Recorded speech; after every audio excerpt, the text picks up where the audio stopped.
Biology Bhandar. Today we will study the second chapter of class 12, that is sexual reproduction in flowering plants. When we say about the flowering plants, means we are talking about angiosperms. This chapter we will study in three parts: pre-fertilization, fertilization and the post-fertilization.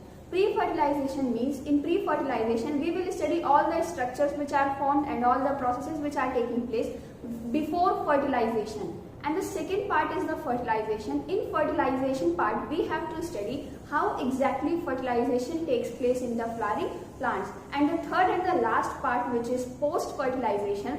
In post-fertilization, we will study what all structures and events or processes takes place and formed after fertilization has taken place in the flowering plants. So first we will take up pre-fertilization. In pre-fertilization, we have to study about the male and female gametophyte of a flowering plant. Means in this we will study how the male and female gametes are formed, what all processes takes place and what all are the structures involved in it. So in this video we will take up the male gametophyte and further we will take the further topics. So today we have to study about the male gametophyte.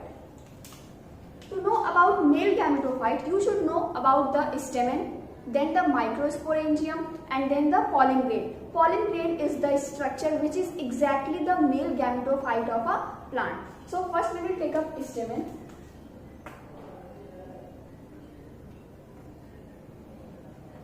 What is stamen? Stamen is a structure which consists of two parts, filament and the anther. So in stamen there are two parts, filament and anther. Filament is a just stalk-like slender structure whose base is attached to the petals. Okay. So what this is? Filament. This is filament. Filament is what? Filament is a slender stalk-like structure which plays the role of attachment, and its base is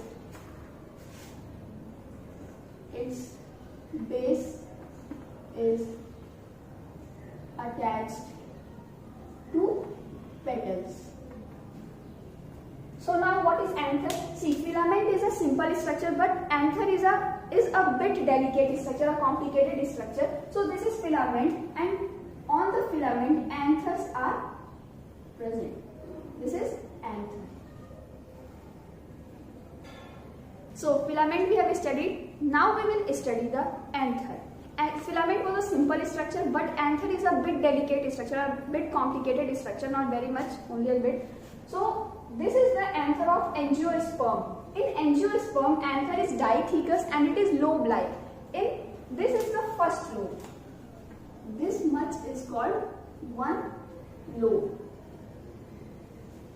In the anther, microsporangium are present. Here is the one microsporangium.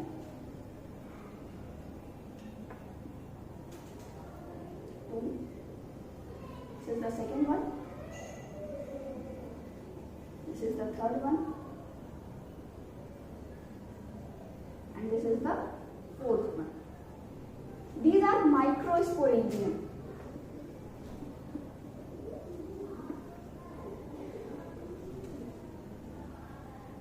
And here is a connective tissue, sterile connective tissue is present.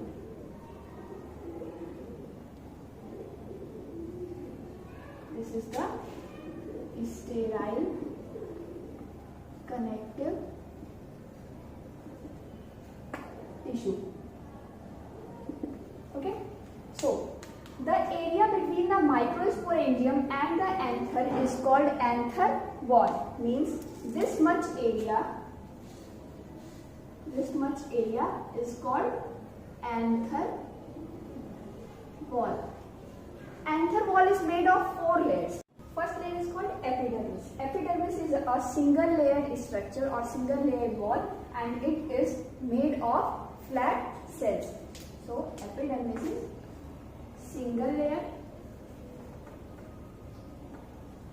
and made of flat cells. protection to the anther and the microsporangium, developing microsporangium. Provide protection. Now the second layer is called endothecium. Endothecium is also single layer, but in endothecium the cells are very much compactly arranged. Second layer is also single layer. It is called endothecium. But what is the difference? In the endothecium, the cells are compactly arranged.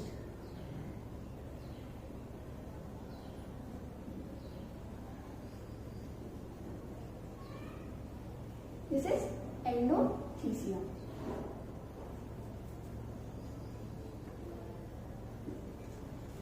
So what was the second layer?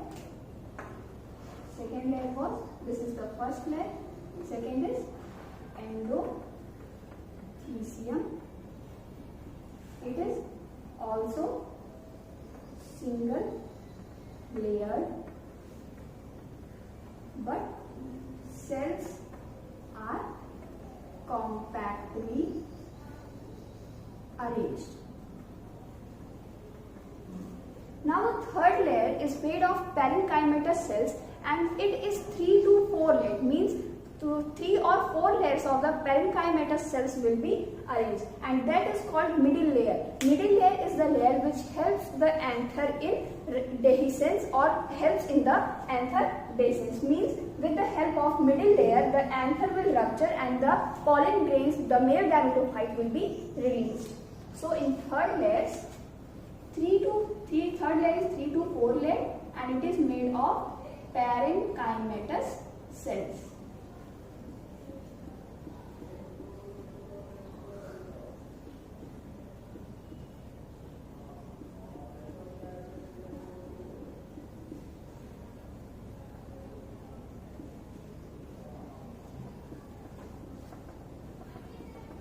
So this is called middle layer.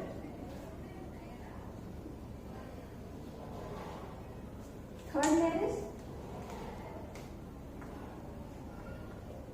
middle layer. It is 3 or 4 layered, made of parenchymatous cells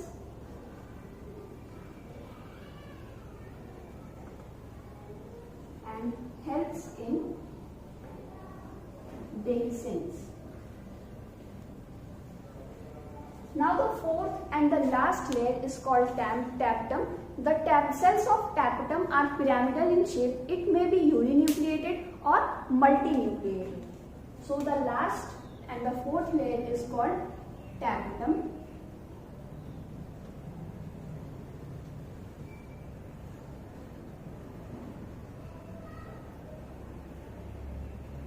The cells of tapetum are pyramidal in shape.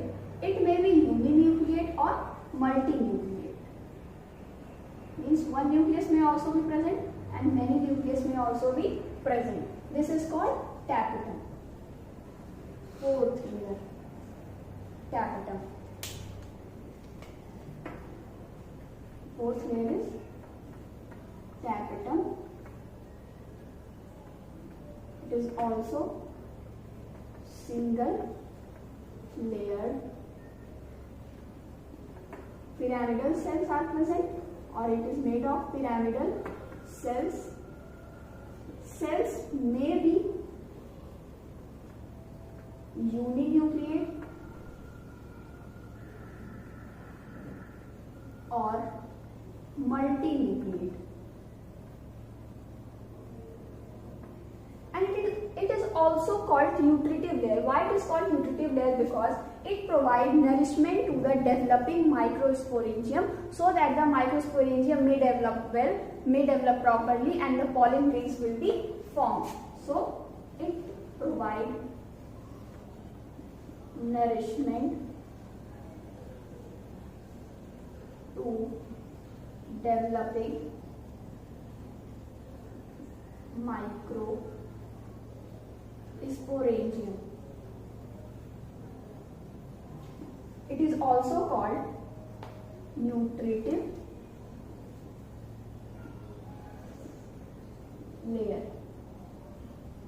So this is what is anther all about. So anther wall is made of 4 layers: epidermis, endothecium, middle layer and the tapetum. Endothecium, epidermis and endothecium are single layer. Epidermis is made of flat cells. Endothecium is also single layer, but in this the cells are compactly arranged. Middle layer is 3 or 4 layer. It may be 3 layered or it may be 4 layer. It is made of parenchymatous cells and it helps in the anther dehiscence.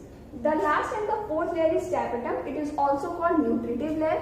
It is also single layer, but in this the cell shape is pyramidal and the cells may be uninucleate or multinucleate, and it is called nutritive layer because it provides nourishment to the developing microsporangium. Now next what we have to study is microsporogenesis. Microsporogenesis is a process by which the pollen grains are formed, and then we will study pollen grain.